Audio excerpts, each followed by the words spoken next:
Good morning my dear student. आज की इस क्लास में हम लोग बेटा क्लास 10th के एक मोस्ट इम्पॉर्टेंट पेपर को डिस्कस करेंगे, जो कि पेपर इस साल आपके बोर्ड एग्जाम में देखने को मिलेगा। अगर आप इस क्वेश्चन को पेपर को सही से सॉल्व कर रहे हैं तो बेटा आपके पेपर में अगर आपको कुछ भी नहीं आता तो भी आपके आराम से 70 में 50 से 60 नंबर के बीच में आ सकते हैं बेटा। 70 में 50 से 60 नंबर आराम से आ जाएंगे। बस इसको ध्यान से देखते रहना है और इसको बार बार रिवाइज करना है। पहला क्वेश्चन कह रहा है बेटा, दी गई संख्याओं में अभाज्य संख्या होगी। दी गई संख्याओं में अभाज्य संख्या क्या होगी? देखिए, अभाज्य संख्या क्या होती है बेटा? अभाज्य संख्या एक ऐसी संख्या जो सिर्फ अपने आप से भाग दिया जा सके और किसी से ना कटे। 10 की बात करें तो ये कट रहा है बेटा, 2 से कट रहा है, 5 से कट रहा है, यानी कि अभाज्य नहीं है। 12 की बात करें तो 12 कट रहा है, 2 से कट रहा है, 3 से कट रहा है, 4 से कट रहा है, 6 से कट रहा है, तो ये भी अभाज्य नहीं है। अभाज्य केवल वो संख्या होती है जो केवल स्वयं से भाज्य होती है, यानी कि स्वयं से ही काटा जा सकता है। जैसे 13 की बात करें तो 13 को सिर्फ आप 13 से काट सकते हैं, जबकि अगर 9 की बात करें तो 9 को 3 से भी काट सकते हो और 9 से भी काट सकते हो। तो आपका ऑप्शन नंबर सी करेक्ट हो जाएगा। पहले का कौन सा ऑप्शन करेक्ट हो जाएगा बेटा? सी ऑप्शन करेक्ट हो जाएगा। नेक्स्ट क्वेश्चन नंबर सेकंड देखिए क्या कह रहा है। किसी परिमेय संख्या के समतुल्य परिमेय संख्याएं कितनी होती हैं? तो इसको लर्न रखना है बेटा, ये आपके लर्निंग सवाल है तो याद रखना अनंत होता है। ऑप्शन नंबर डी हो जाएगा। किसी परिमेय संख्या के समतुल्य परिमेय संख्याएं कितनी होती हैं बेटा? अनंत होती हैं। नेक्स्ट क्वेश्चन, बहुपद x square plus 7x plus 10 का शून्यक कितना होगा? पहली बात याद रखना बेटा, शून्यक जब कोई भी माइनस ना लगा हो, जब भी सवाल में कोई भी माइनस ना लगा हो तो जो शून्यक होंगे, जो क्या होंगे बेटा? शून्यक, वो ऋणात्मक होंगे। पहली बात, शून्यक को क्या होना पड़ेगा बेटा? ऋणात्मक होने पड़ेंगे। तो आपका बी ऑप्शन, सी ऑप्शन और डी ऑप्शन तो पहले से ही खत्म हो जाएगा, क्योंकि इनमें आपके धनात्मक मान दिए गए हैं। माइनस वाला केवल किसके पास है बेटा? ए के पास है, तो तीसरे का ए ऑप्शन करेक्ट हो जाएगा। अब अगर आपको डायरेक्ट नहीं देखना, चेक करना है, तो इसको रखिए, इसका मान रखने पर शून्य होना चाहिए, इसका मान रखने पर शून्य होना चाहिए। अगर शून्य हो जाएगा तो आपका वो शून्य है, तो ए नंबर हो जाएगा। अब हम बात करते हैं बेटा क्वेश्चन नंबर 4 की। क्वेश्चन नंबर 4 में बोला है कि समीकरण 3x प्लस 2y बराबर 6 तथा y बराबर 0 को हल करना है। तो y का मान जैसे ही तुमने यहाँ रखा तो बन जाएगा बेटा 3x प्लस 2 इंटू 0 बराबर 6। तो 3x बराबर आ जाएगा 6, x बराबर आपका आ जाएगा 2। x का मान कितना आ जाएगा? 2। अब एक मान तो ये आ गया x बराबर 2। यहाँ पे बोल रहा है हल होगा, तो हल हो गया बेटा आपका 2,0। कितना हो गया? 2,0। तो ऑप्शन नंबर ए, चौथे का ऑप्शन नंबर कौन सा करेक्ट हो जाएगा बेटा? ए नंबर आपका करेक्ट हो जाएगा। सेकंड में आइए, बिंदु 5,9 की y अक्ष से दूरी। तो देखिए, y अक्ष से दूरी निकालना होता है बेटा जब भी हमको, तो बिंदु दिया है 5,9, तो y अक्ष से अगर दूरी निकालना है तो आपको कुछ नहीं करना। जो आपका देखिए ये होता है, ये हो गया x और ये हो गया y, 0,y। तो जब भी आप दूरी निकालेंगे तो जो x का कोऑर्डिनेट हो उसका स्क्वायर, x का कोऑर्डिनेट ही आपका दूरी होगी। तो यहाँ पर x का कोऑर्डिनेट कितना है बेटा? 5 है, तो दूरी हो जाएगी 5 मात्रक। तो इसका ऑप्शन नंबर सी करेक्ट हो जाएगा। ऑप्शन नंबर कौन सा करेक्ट हो जाएगा बेटा? सी करेक्ट हो जाएगा। नेक्स्ट क्वेश्चन को देखते हैं। क्वेश्चन नंबर 6 क्या कह रहा है? देखिए, कह रहा है बेटा cos a इक्वल टू है बेटा √3/2। cos a √3/2 होता है। cos 30 की वैल्यू बेटा, cos से cos कट जाएगा, तो a इक्वल टू हो जाएगा 30 डिग्री। a इक्वल टू कितना आ जाएगा? 30 डिग्री। अब हमको वैल्यू निकालना है tan 2a की। tan 2a a की वैल्यू रख दो, तो tan 2 इंटू 30 तो ये हो जाएगा tan 60, और tan 60 की वैल्यू कितनी होती है बेटा? √3। तो ऑप्शन नंबर सी आपका करेक्ट हो जाएगा। नेक्स्ट क्वेश्चन बेटा, क्वेश्चन नंबर 7 की बात करते हैं। क्वेश्चन नंबर 7 कह रहा है समीकरण 3x square minus 2x plus 1/3 equal to 0 का विविधकर होगा। विविधकर क्या होता है? डी इक्वल टू होता है बेटा बी स्क्वायर माइनस का 4ac। तो अब देखिए, बी क्या होता है? x का कोऑर्डिनेट -2 का स्क्वायर -4, a कितना है? 3 है, और c कितना है बेटा? 1/3। 3 से 3 कट जाएगा तो हो जाएगा 4 - 4। तो d बराबर कितना आ गया? 0 आ गया। तो ऑप्शन नंबर डी आपका करेक्ट हो जाएगा, विविधकर हो गया। अब नेक्स्ट क्वेश्चन को पढ़िए बेटा, क्या कह रहा है। संख्याएं हैं बेटा 1 से लेकर के 1000 तक। 1 से लेकर के कहाँ तक बेटा? 1000 तक के 7 के गुणज की प्रायिकता बताना है कि 7 के कितने गुणज होंगे, ये आपको बताना है। 7 के गुणज, तो ध्यान से देखिए बेटा, 7 के गुणज कौन कौन से हो जाएंगे? एक तो हो जाएगा 7, 14, 21,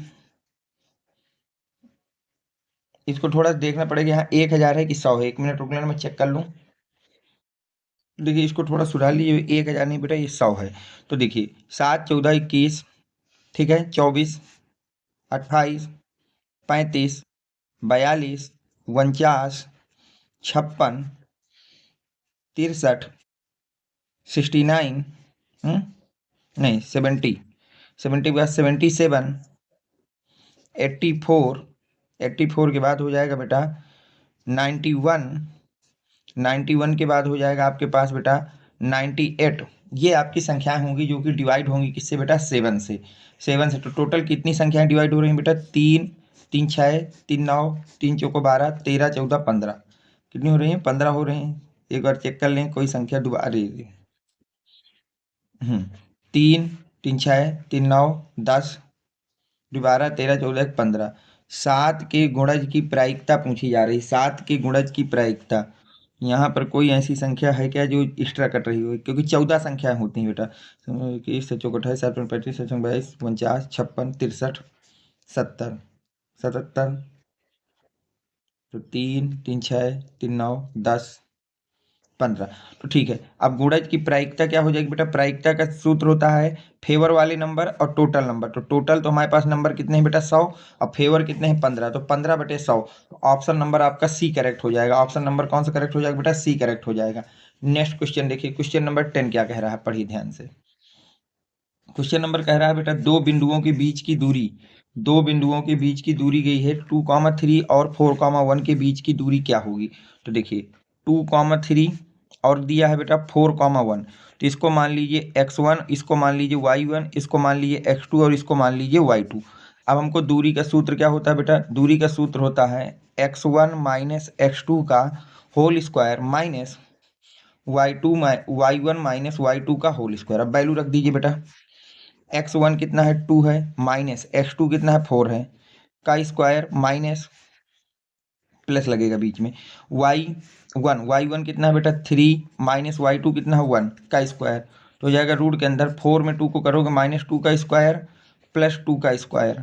तो यहाँ से जब इसको सॉल्व करोगे बेटा तो ये हो जाएगा रूट के अंदर 4 + 4 यानी कि √8, और √8 को लिख सकते हो 2√2। तो आपके पास दूरी कितनी आ गई बेटा 2√2, यानी कि ऑप्शन नंबर कौन सा, सी करेक्ट हो जाएगा। ऑप्शन कौन सा करेक्ट हो जाएगा बेटा, सी ऑप्शन आपका करेक्ट हो जाएगा। चलते हैं नेक्स्ट क्वेश्चन नंबर 10 पे कि क्वेश्चन नंबर 10 आपसे क्या कह रहा है। ध्यान समझते चलिए कि बेटा बहुत ही ज्यादा इंपॉर्टेंट सेट करा रहा हूं ये वाला। क्वेश्चन नंबर 10 कह रहा है बेटा 11, एक वृत्त का व्यास है 7 सेंटीमीटर, तो वृत्त का परिमाण क्या होगा। वृत्त का व्यास दिया गया है, वृत्त का परिमाण पूछा गया है। तो व्यास को हम किससे दिखाते हैं बेटा, डी से दिखाते हैं। तो डी दिया गया है 7 सेंटीमीटर। तो याद रखना बेटा परिमाण बराबर होता है बेटा पाई इंटू व्यास। क्या होता है बेटा, पाई इंटू व्यास। तो 7, वो पाई इंटू व्यास कितनी 7, तो 7 पाई सेंटीमीटर आ जाएगा। कितना आ जाएगा बेटा, 7 पाई सेंटीमीटर। ऑप्शन नंबर आपका बी करेक्ट हो जाएगा। नेक्स्ट क्वेश्चन, क्वेश्चन नंबर 12 क्या कह रहा है उसको देखिए।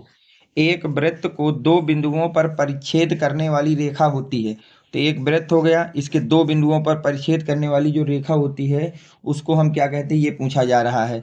उसको हम लोग जीवा कहते हैं, स्पर्श रेखा कहते हैं, छेदक रेखा कहते हैं या व्यास कहते हैं। तो उसको हम लोग बेटा छेदक रेखा कहते हैं। तो ऑप्शन नंबर आपका सी करेक्ट हो जाएगा। क्वेश्चन नंबर 13 की बात करते हैं। क्वेश्चन नंबर 13 क्या कह रहे हैं, ध्यान से समझते चलिए, बहुत ही ज्यादा इंपॉर्टेंट पेपर है, ये कराया जा रहा है आपको बोर्ड के पॉइंट ऑफ व्यू से बेटा। अब देखिए अगला क्वेश्चन क्या कह रहा है।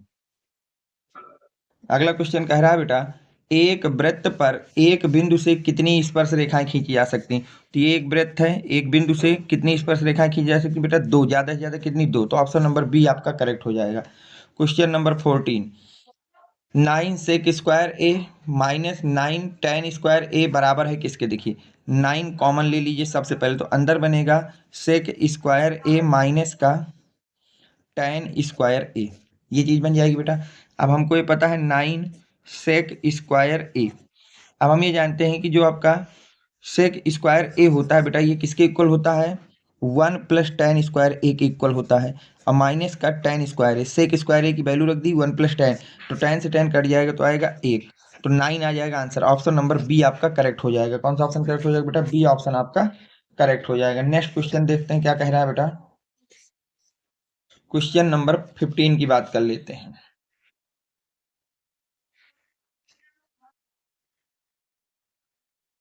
एक संख्या तथा उसके व्युत्क्रम का योग है 10/3, तो संख्या क्या होगी? तो मान लिया संख्या है यक्स और उसका व्युत्क्रम हो जाएगा 1/x और दोनों का योग कह रहा है 10/3 है। कितना है बेटा? 10/3। तो इसको जब सॉल्व करोगे हो जाएगा x square plus 1/x equal to 10/3। तो अब संख्या देखिए क्या होगी, चेक कर लो रख के बेटा। जब 3 रखोगे तो 3 तकाई 9 1 10/3, तो संख्या आपकी आ गई यहाँ से 3। संख्या कौन सी आ गई बेटा? 3 आ गई। इसको चेक कर लेना, ऑप्शन नंबर ए आपका हो जाएगा। अब चलते हैं क्वेश्चन नंबर 16 पे। क्वेश्चन नंबर 16 क्या कह रहा है? किसी निश्चित घटना की प्रायिकता होती है, याद रखना बेटा ये भी लर्निंग का सवाल है। किसी भी निश्चित घटना की प्रायिकता 1 होती है। प्रायिकता कितनी होती है? 1। तो ऑप्शन नंबर बी आपका करेक्ट हो जाएगा। Next question number 17।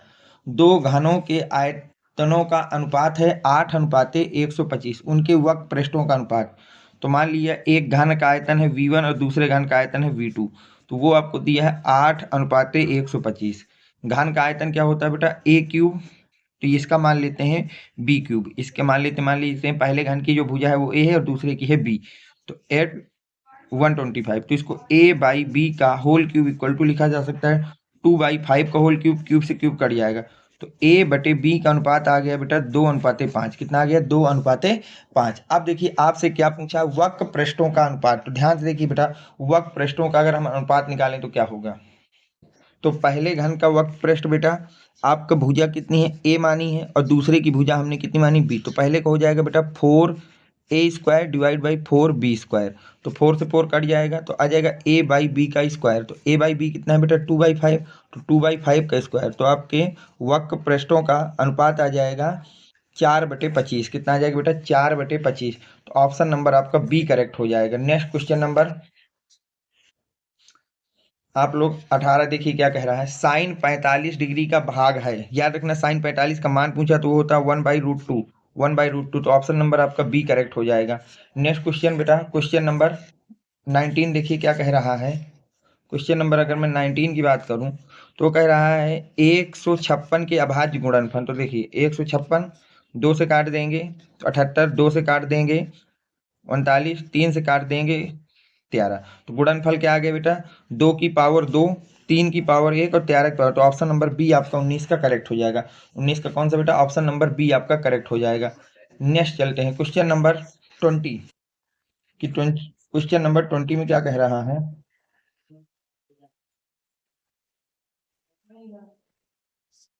देखिए क्वेश्चन नंबर 20 में बहुलक, बहुलक जो सबसे ज्यादा हो।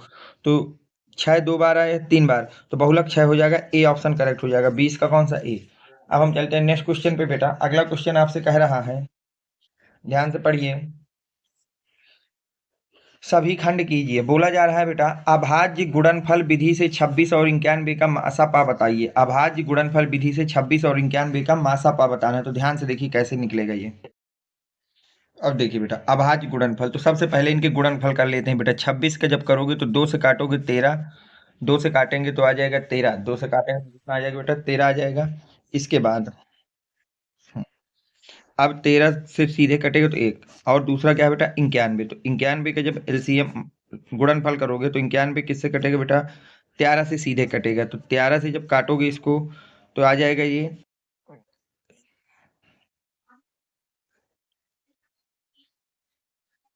7 बार जाएगा। कितनी बार जाएगा बेटा? 7 बार चला जाएगा।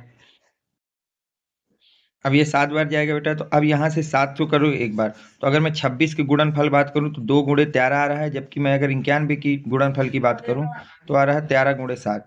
तो अगर मैं 26 और 91 का मासा बात करूँ तो मासा क्या होता है? दोनों का कॉमन फैक्टर। तो कॉमन फैक्टर कितना है बेटा? दोनों का 13 है, तो इसका मासा आ जाएगा 13। बस यही आपका आंसर है। नेक्स्ट है बेटा अगला क्वेश्चन, दो संख्याओं का गुणनफल, दो संख्याओं का अंतर है 26 और एक संख्या दूसरी संख्या की 3 गुनी है। एक संख्या दूसरी संख्या कितनी बेटा? 3 गुनी है।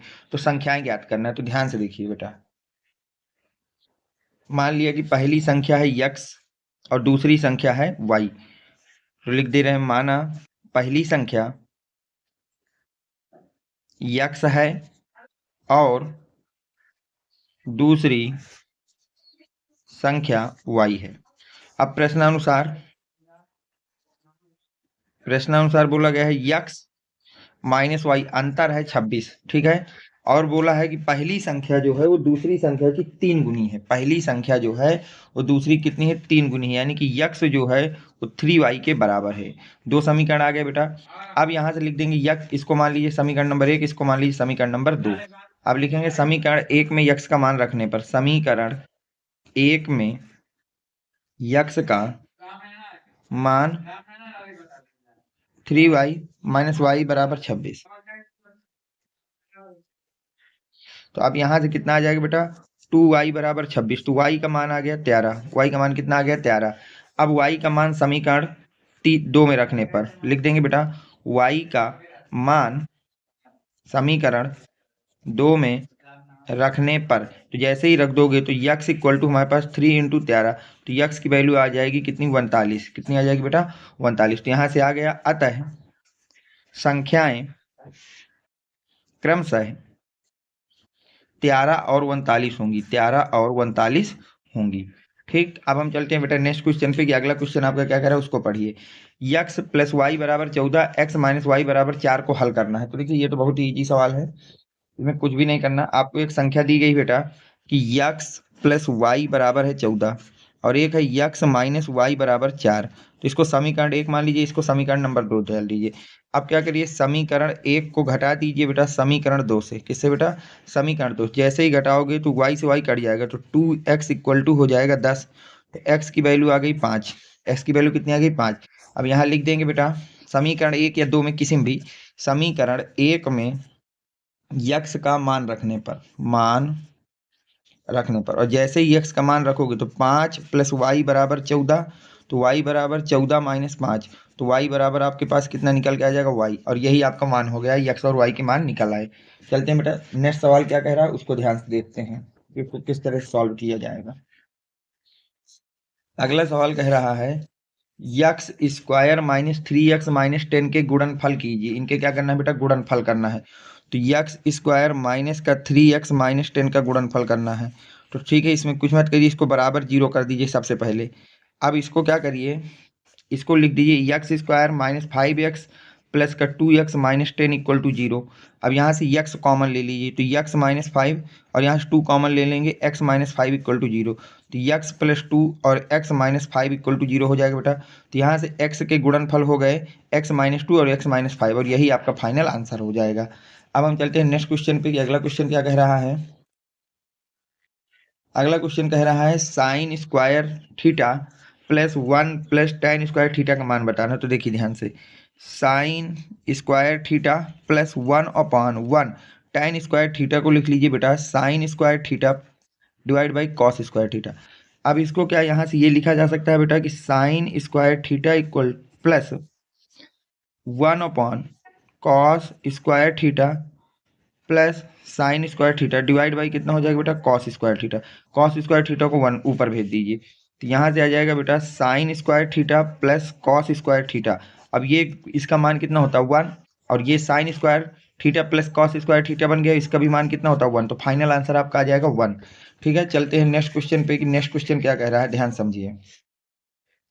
बोल रहा है बेटा यदि एल्फा और बीटा द्विघात समीकरण x square plus 5x minus 7 equal to 0 के मूल बराबर हों, कि क्या हो? मूल बराबर हो। तो मूल बराबर की कंडीशन क्या होती है? d equal to 0। ठीक है, मूल बराबर हो गए तो alpha cube beta plus beta cube alpha का मान बताना है आपको। ठीक है, तो ध्यान से देखिए बेटा, तो अगर मूल बराबर हैं तो एल्फा प्लस बीटा का मान यहाँ से आ जाएगा माइनस का 5। ठीक है, और एल्फा इंटू बीटा का अगर हम मान बात करें तो मान आ जाएगा यहाँ से बेटा माइनस का 7। कितना आ जाएगा बेटा? माइनस का 7। यहाँ तक कोई डाउट नहीं है। अब वैल्यू हमको किसकी निकालना है? Alpha cube beta plus beta cube alpha की। तो यहाँ से एल्फा बीटा कॉमन ले लेते हैं, तो यहाँ बचेगा alpha square plus beta square, ये चीज़ बचेगी बेटा। क्या इसको तुम लिख सकते हो alpha beta equal to alpha plus beta का होल स्क्वायर माइनस 4 माइनस का 2 एल्फा बीटा, माइनस का कितना बेटा? 2 एल्फा बीटा लिखा जा सकता है। अब सभी मान आपके पास है तो यहाँ पे उठा करके सभी मान को पुट कर दीजिए, बस इतना सा काम करना है, सवाल आपका सॉल्व हो जाएगा। ध्यान देखिए, तो एल्फा इंटू बीटा की वैल्यू है -7, तो यहाँ रख दिया -7। एल्फा प्लस बीटा की वैल्यू है -5, तो यहाँ रख दिया -5 का स्क्वायर, -2 -7। ये लिख दिए, तो -7 को बाहर रखिए तो ये हो जाएगा 25 + 14 तो -7। अब इसको जब जोड़ेंगे तो ये हो जाएगा बेटा 39। अब 39 में 7 माइनस का है तो इसको अंदर भेजोगे तो माइनस का 9 सत्ते 63, 6 7 21 और 21 6 27 तो -273 आपका आंसर आ जाएगा। आंसर कितना आ जाएगा बेटा? माइनस का 273 आपके पास इसका फाइनल आंसर आ जाएगा।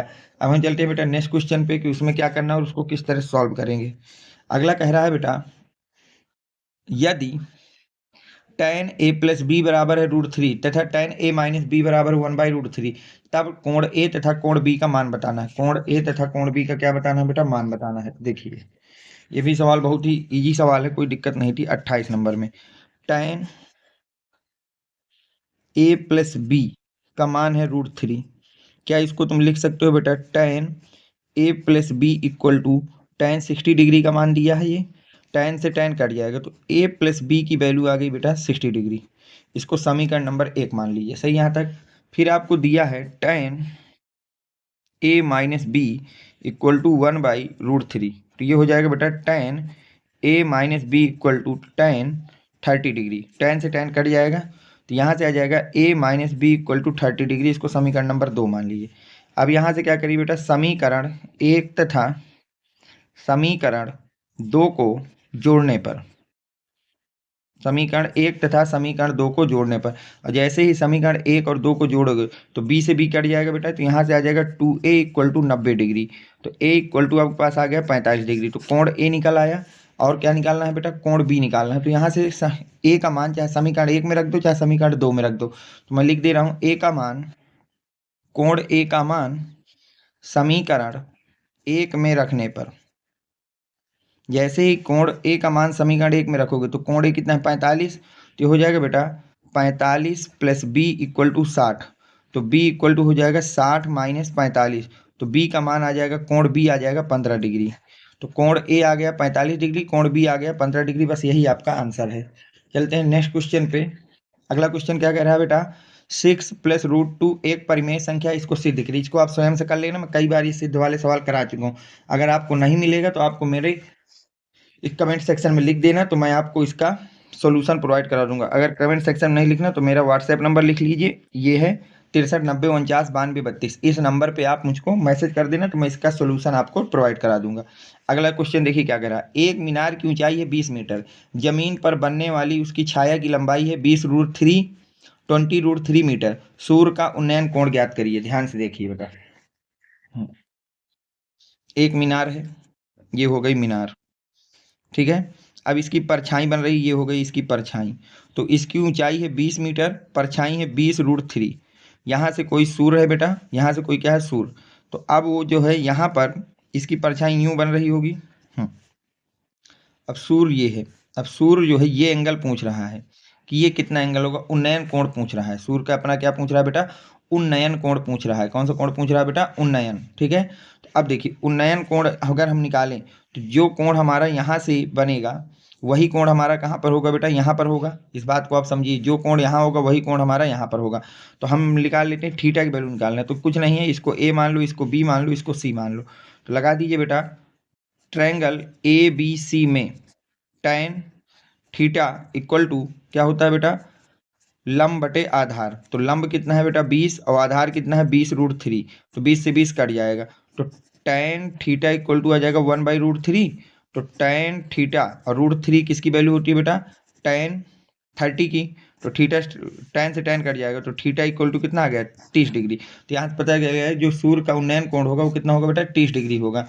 नेक्स्ट क्वेश्चन देखिए क्या कह रहा है। रूट के अंदर 1 माइनस साइन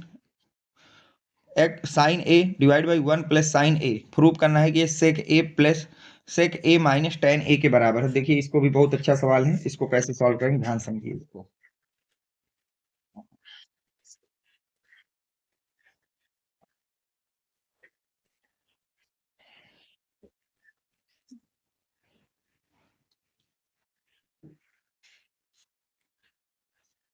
एक मिनट ध्यान समझना इसको। तो आपको दिया है रूट के अंदर 1 माइनस साइन ए, रूट के अंदर 1 प्लस साइन ए। इसको प्रूव करना है सेक ए माइनस tan ए के बराबर। तो कुछ नहीं, इसका परिमेयकरण कर दीजिए बेटा। 1 + 1 माइनस साइन ए, रूट के अंदर 1 माइनस साइन ए से ऊपर नीचे गुणा करने पर, ऊपर नीचे गुणा करने पर, अब जैसे ही गुणा करोगे तो अंदर क्या बनेगा, ध्यान से देखिए, रूट के अंदर 1 माइनस साइन ए, 1 माइनस साइन ए, नीचे बनेगा 1 प्लस साइन ए, 1 माइनस साइन ए। सही यहाँ तक बेटा। अब क्या इस चीज को तुम लिख सकते हो रूट के अंदर, ये हो गया 1 माइनस साइन ए का होल स्क्वायर, और नीचे बन जाएगा 1 माइनस साइन स्क्वायर ए बन जाएगा बेटा। तो अगर हम यहाँ से बात करें तो क्या इसको लिख सकते हो तुम 1 माइनस साइन ए का स्क्वायर, और नीचे बन जाएगा बेटा कॉस स्क्वायर ए, क्योंकि हमको पता है कि 1 माइनस साइन स्क्वायर ए किसकी वैल्यू होती है, कॉस स्क्वायर ए की।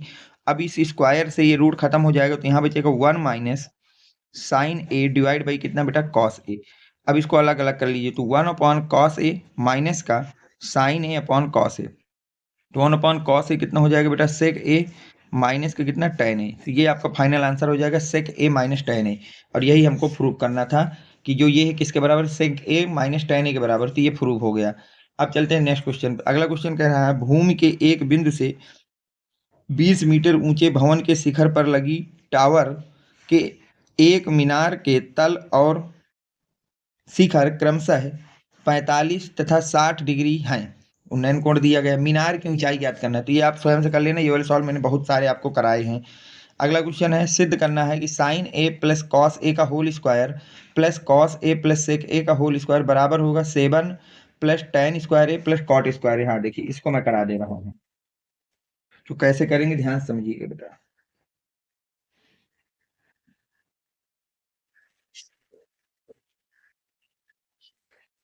जो दिया है उसको ध्यान से समझिए। अगला क्वेश्चन, इसको आप अच्छी तरह प्रूव कर लेना, इस तरह के बहुत सारे क्वेश्चन कराए हैं बेटा। अगला इंपॉर्टेंट क्वेश्चन है कि सिद्ध कीजिए कि चक्रीय चतुर्भुज के आमने सामने के कोणों का मान 180 डिग्री होता है। इसको अपने से कर लेना बेटा, कि सिद्ध करना है कि चक्रीय चतुर्भुज के आमने सामने के कोण 180 डिग्री होता है। अगला, समांतर श्रेणी है 24, 21, 18, 15 डॉट डॉट, कितने पदों का योगफल आपका कितना होगा, 351 होगा, माइनस 351 होगा, ये आपसे पूछा जा रहा है। तो इसको मान लेना कि बेटा n पदों का योगफल मान लिया कि 351 होगा, और n की वैल्यू निकाल लेना, बस आपका ये सवाल सॉल्व हो जाएगा। ये एक हल करने का सवाल, इसको स्वयं से कर लेना। बोला गया है, बिंदुओं इतनों को जोड़ने वाली रेखाखंड को बिंदु 1, -1, 6 किस अनुपात में विभाजित करता है, ये आपसे पूछा गया है। इस सवाल को भी आप अपने से कर लेना, मैं इनको नहीं करा रहा हूँ। बस आज की क्लास यहीं तक रखते हैं, इसके बाद जो भी इंपॉर्टेंट क्वेश्चनों की और कोई रिक्वायरमेंट होगी तो मैं नेक्स्ट वीडियो में आपको प्रोवाइड करा दूंगा। Thanks for watching, next video coming soon.